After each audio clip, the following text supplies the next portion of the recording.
এখন জুলাই সনদের এরা তো ভয়ঙ্কর সনদের যারা জুলাইয়ের যে অভ্যুত্থানের শক্তি এরা তো নাসরবান্দা, কিচ্ছু মানতে চায় না।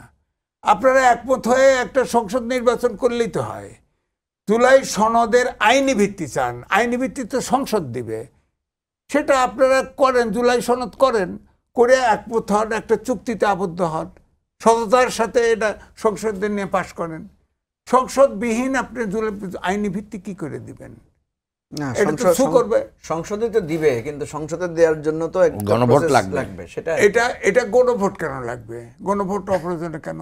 আপনি তো সংসদ আপত্তি করবে, আপনি একমত হয়েছেন, আপনাদের তো আমরা মানছি, আপনারা সোজা সংসদে যান। আর গণভোট যদি করেন, ওইটাও যদি প্রশ্ন তুলি, গণভোট তো সংবিধানে নাই। আপনারা মনে চাইলে আর গণভোট করবেন, মনে চাইলে এইটা করবেন, আপনারা কি জনগণের ঘাড়ে সব চাপাই দিবেন বন্দুক? গণভোট তো সংবিধানে নাই, আপনি গণভোট কেমনে করবেন? গণভোটও সংবিধানে ঢুকাই লইতে হবে।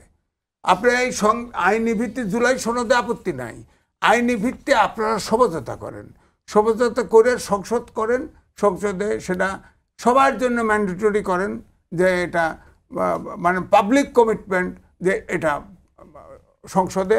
সংসদে যেই আসুক এটাকে পাস করবে।